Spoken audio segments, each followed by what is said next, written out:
Hello बच्चों। आज हम एक नया वीडियो नए चैप्टर के साथ आप लोगों के सामने हैं। आपके एनसीईआरटी क्लास 11th का नया चैप्टर स्ट्रेट लाइंस। ठीक है, इसी चैप्टर से कोऑर्डिनेट ज्योमेट्री का एक बिल्कुल नई दुनिया शुरू होती है, क्योंकि अभी तक 10th क्लास में जो कुछ आप पढ़े हुए एक बेस था। ठीक है, कि कोऑर्डिनेट ज्योमेट्री में आप पॉइंट्स के ऊपर आप कुछ क्वेश्चन सॉल्व किए थे कि डिस्टेंस बिटवीन 2 पॉइंट्स, और डिस्टेंस बिटवीन 2 पॉइंट्स से ही ले करके और भी दूसरे टॉपिक्स थे जो आप क्लास 11th में कर रहे थे। लेकिन यहाँ पे क्या होगा कि आप पॉइंट्स, अगर कई पॉइंट्स ज्वाइन होते हैं तो एक शेप बनेगी, या पॉइंट मूव कर रहा है तो उसके ट्राइजेक्टरी होगा, जो आप फिजिक्स में पढ़ते होंगे कि ट्राइजेक्टरी मतलब कि आप उस लाइन, जो पॉइंट किसी रास्ते पर चल रहा है तो उस रास्ते का शेप कैसे होगा। ठीक है, तो पिक्चर या photo of the path followed by a moving point, तो उसको कैसे रिप्रेजेंट किया जाएगा मैथमेटिक्स में। तो अभी तक आप 10th में तो देखते थे कि केवल मेजरमेंट करते थे कि 2 पॉइंट के बीच में डिस्टेंस कितना है, लेकिन वह पॉइंट अगर 2 पॉइंट के बीच में बहुत सारे इनफाइनाइट पॉइंट्स आएंगे। ठीक है, तो यहाँ 11th क्लास से आपको कि उस जो शेप बनेगा मूविंग पॉइंट का, उस शेप को कैसे रिप्रेजेंट किया जाएगा, क्योंकि शेप अलग अलग बनेगा। अब आप 11th में अगर देखे होंगे चैप्टर कभी एनसीईआरटी में, तो स्ट्रेट लाइंस है, फिर सर्कल है, फिर कोनिक सेक्शन है जिसमें एलिप्स, पैराबोला, एलिप्स, हाइपरबोला। ठीक है, तो ये सब मूविंग पॉइंट के ट्रेजेक्टरी हैं, जिसको लोकस भी बोला जाता है, पाथ ऑफ मूविंग पॉइंट। ठीक है, तो ये सब चीज़ें जो है उनको रिप्रेजेंट करना सीखेंगे यहाँ पे, और यहीं से आपको कोऑर्डिनेट ज्योमेट्री का बिल्कुल नया आइडिया आपको मिलेगा। ठीक है, लेकिन 10th क्लास का जो कुछ भी आप पढ़े हैं उसका एक अच्छा रिवीजन आपके पास होना चाहिए। मैं इस वीडियो में बिल्कुल रिवीजन नहीं कराऊंगा, केवल आपको इतना बताना है कि आप क्या क्या पढ़ चुके हैं, जो कि आप ऑलरेडी जानते हैं, बहुत सारा क्वेश्चन भी किए होंगे। तो पॉइंट्स, सबसे पहले points are the base of geometry, जिसके ऊपर पूरी ज्योमेट्री की इमारत जो है खड़ी है वह पॉइंट ही है। ठीक है, 2 पॉइंट को ज्वाइन करते हैं तो लाइन भी बन सकता है और कर्व भी बन सकता है। ठीक है, आपको कर्व का भी आइडिया है, लाइन का भी आइडिया है, क्योंकि रे लाइन, लाइन सेगमेंट आप जानते हैं, और कर्व भी अलग अलग तरीके के हैं। तो 2 पॉइंट को ज्वाइन करने का अलग अलग तरीका हो सकता है। ठीक, तो आप उनके बीच में डिस्टेंस फाइंड करना आप देख चुके हैं 10th में। इसके अलावा 2 पॉइंट को ज्वाइन करने वाली लाइन को एक तीसरा पॉइंट डिवाइड करेगा पार्ट में, जो है उसको सेक्शन फार्मूला में आप सॉल्व करते थे कि किस रेशियो में line joining 2 points is divided by a third point. 2 point दिए गए हैं तो उन दोनों पॉइंट को ज्वाइन करने वाली लाइन को एक तीसरा पॉइंट किस तरह से, किस रेशियो में डिवाइड कर रहा है, सेक्शन फार्मूला ये आप कर चुके हैं। ठीक, इसके अलावा आप एरिया ऑफ ट्रायंगल सॉल्व कर चुके हैं, कोलिनियरिटी आप प्रूफ कर चुके हैं कि 3 पॉइंट्स आर कोलिनियर। ये सब चीज़ें 10th क्लास में कर चुके हैं। तो आपको बताना यह है कि यहाँ पे कि व्हाट इज कोऑर्डिनेट ज्योमेट्री। इतने से आपको क्या आइडिया मिला अभी तक कोऑर्डिनेट ज्योमेट्री।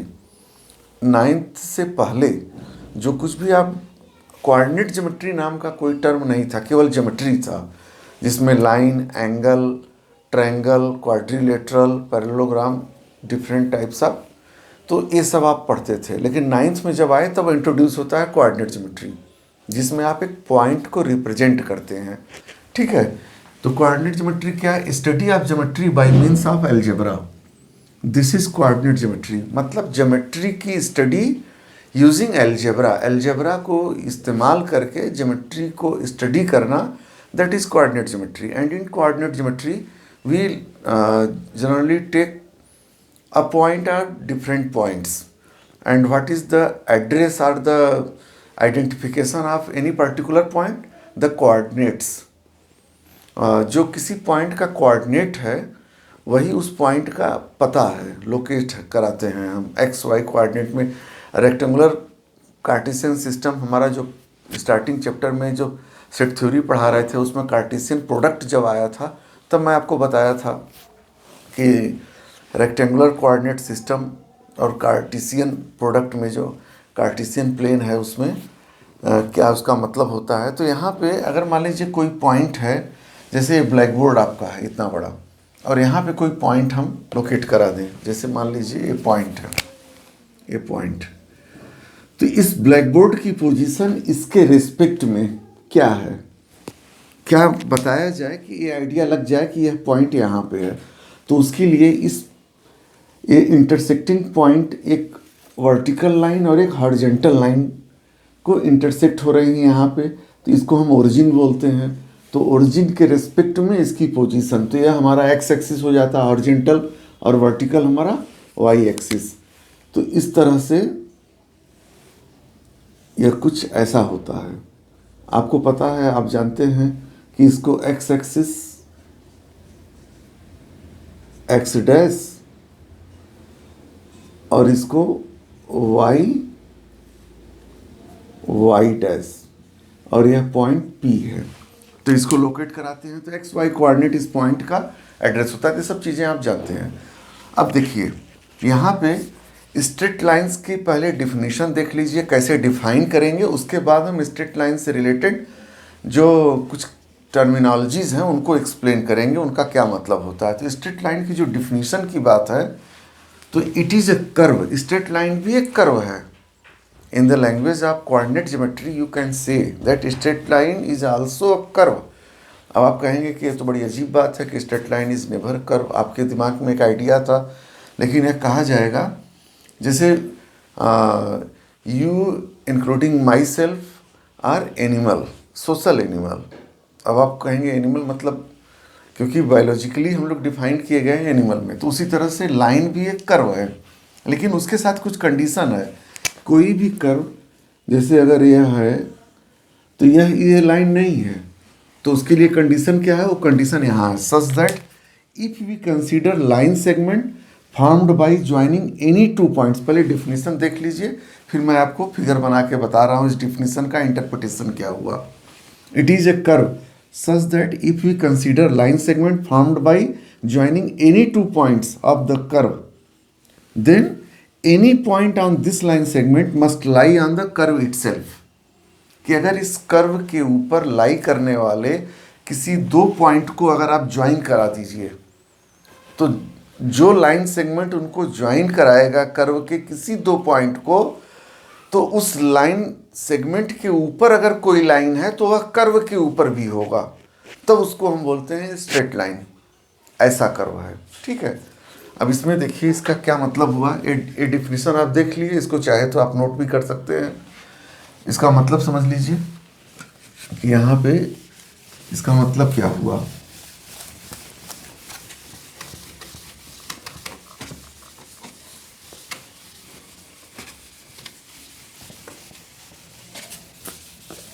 इसमें अगर आप एक कर्व की बात थी कि line segment joining any two point, जैसे मान लीजिए यहाँ ए है और line segment joining any to, straight line is a curve, line segment joining any two point on the curve. ये दो पॉइंट P और Q, PQ जो लाइन सेगमेंट है वह इस कर्व के ऊपर लाई करने वाले दो पॉइंट P और Q को ज्वाइन कर रहा है, ठीक। तो इस PQ के ऊपर कोई भी पॉइंट रैंडमली आप सिलेक्ट कर लीजिए। मान लीजिए आपने ले लिया एक पॉइंट R, तो R पॉइंट इस कर्व के ऊपर लाई करना चाहिए। R point PQ line segment पे लाई कर रहा है, इस कर्व के ऊपर लाई नहीं कर रहा है, ठीक है। तो R पॉइंट जो है इस लाइन सेगमेंट के ऊपर जो लाई कर रहा है वह कर्व के ऊपर भी लाई करना चाहिए। ऐसा यहाँ नहीं हो रहा है, इसीलिए हम इसको बोलेंगे यह कर्व तो है लेकिन स्ट्रेट लाइन नहीं है। लेकिन अब आप एक ऐसा कर्व इमेजिन करिए, इसके कोई दो पॉइंट हैं ए एंड बी। अब ये भी एक कर्व अगर हम कहें तो इस कर्व के दो पॉइंट ए बी को ज्वाइन करने वाले लाइन सेगमेंट के ऊपर कोई पॉइंट हम ले लें यहाँ। अब ये पॉइंट अगर पी है तो यह पी पॉइंट इस लाइन सेगमेंट के ऊपर भी लाई कर रहा है, लाइन सेगमेंट के ऊपर था और इस कर्व के ऊपर भी लाई कर रहा है। तो यही हमारा क्या था, कर्व इनिशियली, और यही हमारा क्या हो जाएगा, स्ट्रेट लाइन। स्ट्रेट लाइन क्यों, इसलिए स्ट्रेट लाइन हो जाएगा क्योंकि इस कर्व के ऊपर जो दो पॉइंट जो लाई कर रहे हैं उनको ज्वाइन करने वाले लाइन सेगमेंट के ऊपर कोई पॉइंट अगर हम लें तो यह पॉइंट लाइन सेगमेंट के ऊपर भी है, कर्व के ऊपर भी है। लेकिन यहाँ पर यह पॉइंट इस लाइन सेगमेंट के ऊपर तो था लेकिन कर्व के ऊपर नहीं था, इसलिए यह स्ट्रेट लाइन नहीं है और यह स्ट्रेट लाइन है। ठीक है, लाइन सेगमेंट कैसे बना, उस कर्व के ऊपर लाई करने वाले दो पॉइंट को ज्वाइन करने से, इस कर्व के ऊपर लाइन करने वाले दो पॉइंट को ज्वाइन करने से यह लाइन सेगमेंट बना, ये लाइन सेगमेंट बना। और इस लाइन सेगमेंट के ऊपर अगर हम कोई पॉइंट ले लें रैंडमली तो वह पॉइंट कर्व के ऊपर भी लाई करे तब तो हम बोलेंगे स्ट्रेट लाइन है। यहाँ पे ऐसा नहीं था इसलिए स्ट्रेट लाइन नहीं है और यह स्ट्रेट लाइन है। ठीक है, और all time greatest mathematician Euclid ने जो स्ट्रेट लाइन की डिफिनीशन दी है, क्योंकि ज्योमेट्री में आप लोग 9th क्लास में पढ़े होंगे यूक्लिडियन ज्योमेट्री, जिसमें बहुत सारे पोस्टुलेट्स और एक्सियम यूक्लिड ने दिया था। तो उनका ये कहना था कि स्ट्रेट लाइन को उन्होंने डिफाइन किया था विड्थलेस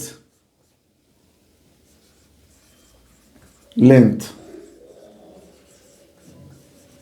इनका ये कहना था। यूक्लिड सर का ये कहना था कि जो स्ट्रेट लाइन है वो विड्थलेस लेंथ है, कि उसमें विड्थ नहीं है, डेप्थ नहीं है, केवल लेंथ है।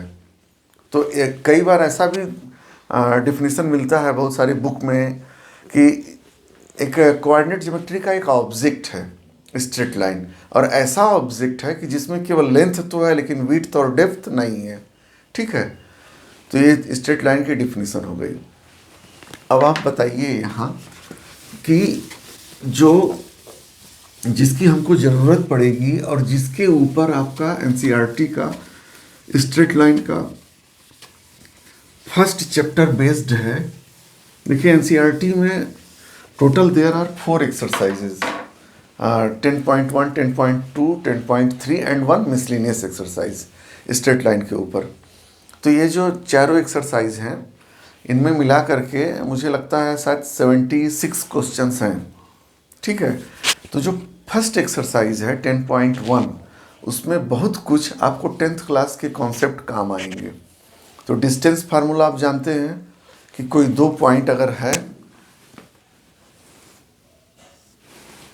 कोई दो पॉइंट अगर है तो इन दो पॉइंट के बीच का डिस्टेंस क्या होगा।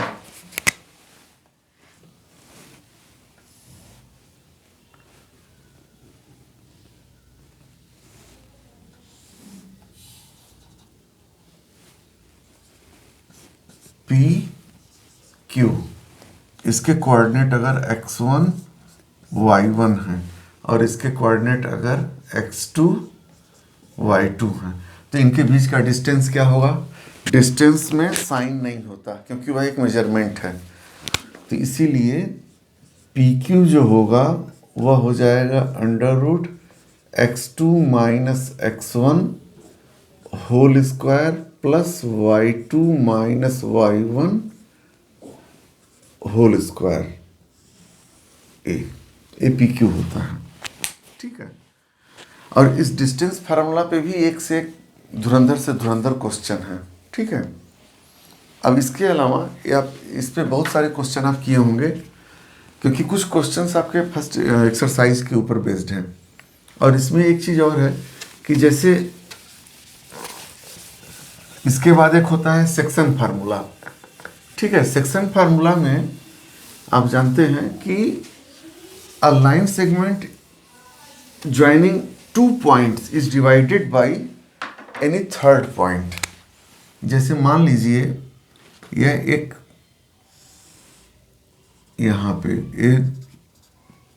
पी क्यू को ज्वाइन करने से जो लाइन सेगमेंट बना है उसको एक पॉइंट यहाँ पर ए, ठीक है, ए डिवाइड कर रहा है यह m/n के रेशियो में।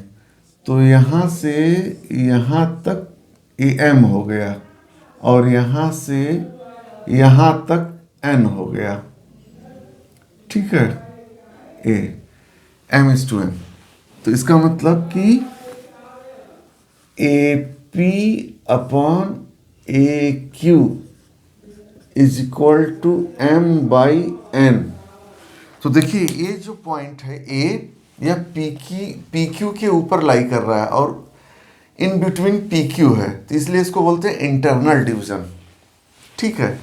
तो अगर हमको इसका कोऑर्डिनेट पता है x1 y1 और इसका कोऑर्डिनेट पता है x2 y2, तो ए का कोऑर्डिनेट क्या होगा, that is x y. Suppose then x is equal to mx1 plus nx2 upon m plus n and y is equal to my1 plus ny2 upon m plus n।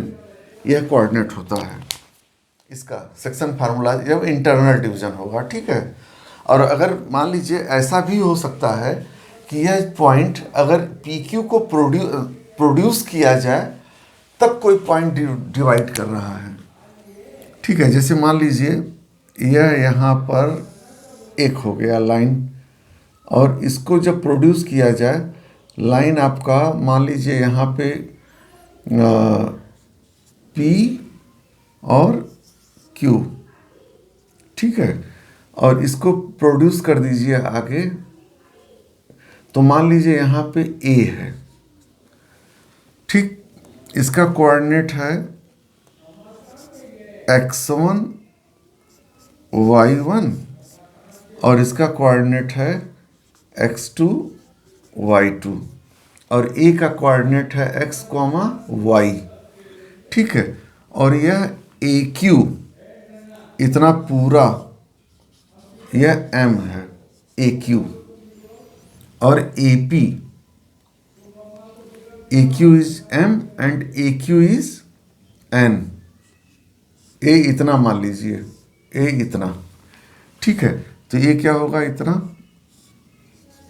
m-n यह होगा, ठीक है, यह आ जाएगा। PQ का coordinate हमको दे दिया गया है और एक तीसरा पॉइंट जो कि इस PQ को डिवाइड कर रहा है व्हेन PQ इज प्रोड्यूस्ड, ये XY है इसका कोऑर्डिनेट। तो ये इन दो जो दिए हुए पॉइंट थे इसके रिस्पेक्ट में इस पॉइंट को किस तरह से हम फाइंड कर सकते हैं। तो यहाँ हो जाता है कि x is equal to mx1 minus nx2 upon m minus n, यह, और y इज इक्वल टू उसी तरह my1 minus ny2 upon m minus n। ये हो गया, इसको बोलते हैं एक्सटर्नल डिवीजन और यह इंटरनल डिवीजन। एक्सटर्नल डिवीजन इसलिए क्योंकि ये पॉइंट जो है यह इसको एक्सटर्नली डिवाइड कर रहा है, ठीक है। अब यहाँ एक चीज़ और देखिए कि अगर मान लीजिए इस रिलेशनशिप को आप P को मान सकते हैं कि अगर लाइन सेगमेंट AQ, इस क्वेश्चन को आप थोड़ा ट्रांसफॉर्म कर सकते हैं दूसरे कॉन्सेप्ट में। अगर AQ हमारा एक लाइन सेगमेंट है तो P AQ को P ए पॉइंट इंटरनली डिवाइड कर रहा है, इंटरनली डिवाइड कर रहा है P। तो हम इसको रिप्रेजेंट कर सकते हैं यहाँ से इस फॉर्म में। देखिए यहाँ से किस तरह रिप्रेजेंट हो सकता है कि यहाँ पे अगर आप इसको ऐसा कर दीजिए, तो हम ये भी तो लिख सकते हैं कि x2 is equal to x2। अब AP क्या है, n, और PQ क्या है, m माइनस n। तो x2 is equal to m minus n इधर वाला into x plus nx1 plus nx1 whole upon m minus n plus n। और y2 क्या होगा, m minus n y plus ny1 upon m minus n plus n। देखिए यहाँ मैं इस same problem को इंटरनल डिवीजन वाला फार्मूला, सेक्शन फार्मूला अप्लाई करके सॉल्व कर रहा हूँ।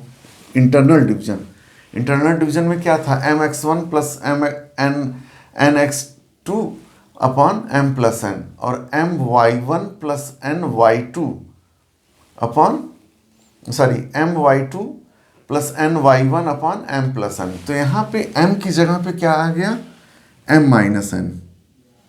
ठीक है, तो m इधर वाला जो पार्ट है उसको इसके साथ मल्टीप्लाई करेंगे, और जो इधर वाला पार्ट है उसको इसके साथ। तो m minus n into x किसका मिलेगा, x2 का कोऑर्डिनेट, और m minus n into y किसका कोऑर्डिनेट मिलेगा, y2 का, यहाँ पे। तो m minus n into x वही हो गया, प्लस ये वाला पार्ट इसके साथ मल्टीप्लाई करेंगे nx1 यहाँ पे, और इनको ऐड कर दिया जाएगा पूरा m माइनस n और प्लस n। और वही चीज़ यहाँ हो रहा है, m माइनस 1 इधर वाला जो पार्ट है इस लाइन सेगमेंट का, m माइनस n मल्टीप्लाई होगा इधर वाले कोऑर्डिनेट से y, और ये जो n है ये मल्टीप्लाई होगा इधर वाले से ny1। ठीक है, तो ये हो गया ny1 upon m minus n plus n। तो ये हो गया। इसको जब हम फर्दर सॉल्व करेंगे तो ये हमारा ये फार्मूला आ जाएगा। तो हम इंटरनल डिवीजन से भी यहाँ सॉल्व कर सकते हैं और एक्सटर्नल डिवीजन से भी सॉल्व कर सकते हैं सेम क्वेश्चन को। ये आपको इसलिए बताया जा रहा है कि कभी भी ज़रूरत पड़ सकती है, और 10th क्लास के जितने टॉपिक्स हैं उस आप एक बार आगे NCERT का स्ट्रेट लाइन करने से पहले अच्छे से रिवाइज होना चाहिए। अब देखिए यहाँ पे कुछ टर्मिनोलॉजी आपको स्ट्रेट लाइन से रिलेटेड आपको बताना चाहेंगे कि हम लोग स्ट्रेट लाइन को रिप्रेजेंट कैसे करते हैं। उसको जानने से पहले, in order to represent any straight line there are certain terminologies and you all must be very much aware with and feel quite comfortable with all these terminologies। तो वो टर्मिनोलॉजी क्या है, इसमें पहली बात आती है inclination.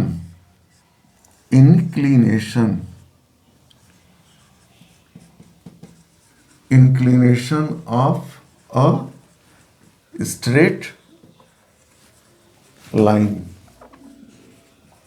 Inclination of a straight line, इसका मतलब क्या हुआ, इंक्लिनेशन ऑफ स्ट्रेट लाइन का मतलब क्या है, किसी लाइन के इंक्लिनेशन से क्या मतलब है। देखिए इंक्लिनेशन का जो सिंपल आइडिया आपके दिमाग में है कि एक लाइन दूसरी लाइन के ऊपर कितनी झुकी हुई है, झुकाव जिसको हम कह सकते हैं हिंदी में, इंक्लिनेशन का सिंपल मतलब है। लेकिन उसको डिफाइन इस तरह से किया जाता है कि the angle made bye a straight line in anti clockwise direction to the positive x-axis। तो angle between a straight line and a positive x-axis when straight line is rotated in anti-clockwise direction। जैसे मान लीजिए यह हमारा xy axis है, ठीक, यह y और यह x, और यह y डैश और यह x डैश, ठीक है। तो कोई लाइन मान लीजिए हमारी इस तरह की है, तो अगर आपसे यह पूछा जाता कि एक्स एक्सिस से और इस लाइन के बीच में क्या एंगल है, तो दो स्टूडेंट दो आंसर देते। कोई बोलता कि ये एंगल है थीटा, कोई बोलता कि ये एंगल है, ठीक है, थीटा डैश या पाई माइनस थीटा, कुछ भी कर सकता था, ठीक। लेकिन किसको सही माना जाए? एंगल तो ठीक है, लेकिन इंक्लिनेशन क्या? इंक्लिनेशन के लिए क्या है कि पॉजिटिव एक्स एक्सिस, यह स्ट्रेट लाइन, अगर इस स्ट्रेट लाइन को एक्स एक्सिस के ऊपर हम लाई करा दें, यह हमारी स्ट्रेट लाइन एक्स एक्सिस पे पूरी लाई करे, कोइंसाइड कर जाए, तो वहाँ से इसको एंटी क्लॉकवाइज डायरेक्शन में, इस पोजीशन में लाने में जो एंगल होगा, that is known as the inclination. क्योंकि इंक्लिनेशन अगर आप जानेंगे तब आप स्लोप को डिफाइन कर सकते हैं कि व्हाट इज स्लोप। तो इंक्लिनेशन क्या हो गया कि the angle made bye a straight line with the positive X axis in anti clockwise direction. यह स्ट्रेट लाइन इस एक्स एक्सिस से कितना एंगल बना रहा है positive, sorry, anti clockwise direction में। एक्स एक्सिस तो ये भी है, इधर भी है। अगर यह हमारा ओरिजिन था तो O X dash is also X axis, but this is negative and O X is positive. तो इंक्लिनेशन का सिंपल मीनिंग ये हुआ, the angle made by the straight line with the positive X axis in anti clockwise direction, और कुछ भी नहीं। तो इसलिए इंक्लिनेशन की जब बात होगी तो यह केवल थीटा ही होगा। देखिए, अब यह अलग बात है कि अगर आपको थीटा डैश पता है तो आप थीटा बड़े आराम से पता कर सकते हैं। तो कई बार क्वेश्चन में क्या होगा, थीटा डैश दिया होगा और आपसे पूछेगा कि इंक्लिनेशन क्या है, तो आपको तो इस एंगल से मतलब है, तो तुरंत आप क्या करेंगे, 180 में से थीटा डैश को माइनस कर देंगे, ये आपके रिक्वायर्ड एंगल आ जाएगा and that will be your inclination, ठीक है। अगर इंक्लिनेशन या थीटा है तो tan theta will be slope. तो स्लोप क्या होगा? स्लोप इज tan थीटा, यानी tangent of the angle of inclination या tangent of inclination of any line is known as slope.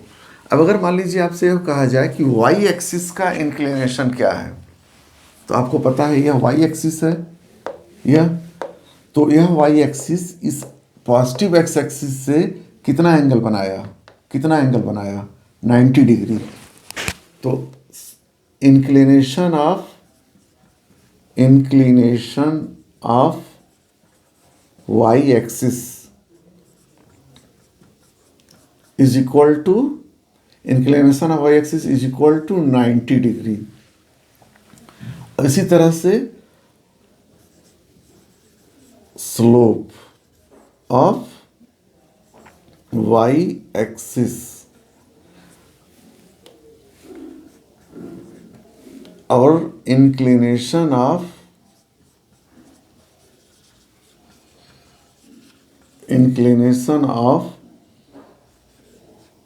X axis is equal to, अब X axis positive X axis से कितना angle बना रही है, ये खुद 0 डिग्री।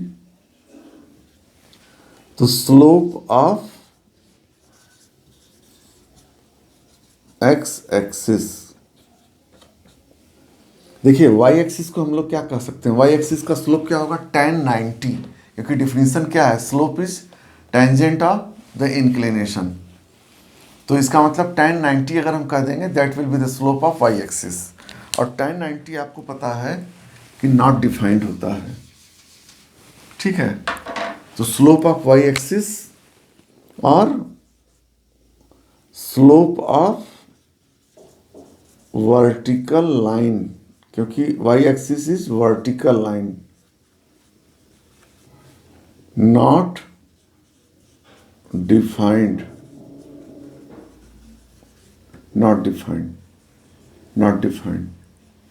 और स्लोप ऑफ एक्स एक्सिस या slope of horizontal line,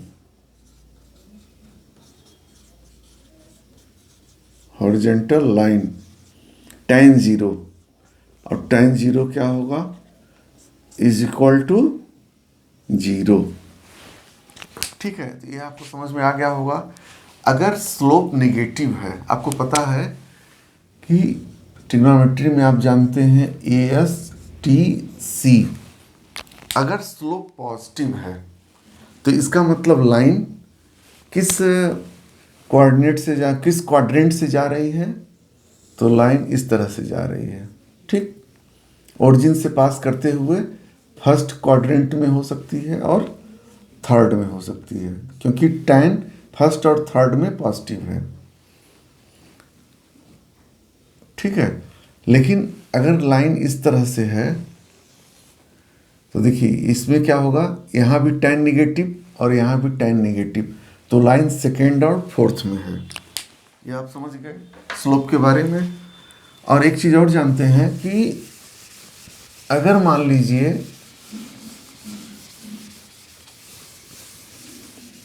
slope के साथ एक प्रॉपर्टी ये है कि अगर यह लाइन है, ठीक है, और यह एक्स एक्सिस और यह वाई एक्सिस, और यह आपका इस लाइन का स्लोप क्या होगा, पॉजिटिव एक्स एक्सिस से एंटी क्लॉकवाइज डायरेक्शन, ये थीटा। अब इस स्लोप के ऊपर इस स्ट्रेट लाइन का स्लोप है थीटा, इंक्लिनेशन है थीटा, यानी tan थीटा। अब इस स्ट्रेट लाइन के ऊपर आप कोई दो पॉइंट ले लीजिए रैंडमली, एक पॉइंट यहाँ और एक पॉइंट यहाँ, तो इन दोनों पॉइंट को ज्वाइन करने वाली लाइन का स्लोप क्या होगा, इसका भी यही स्लोप होगा, क्योंकि इसके लिए एक्स एक्सिस यहाँ से हो जाएगा, जब यह थीटा तो यह भी थीटा, तो जब इंक्लिनेशन सेम तो स्लोप भी सेम।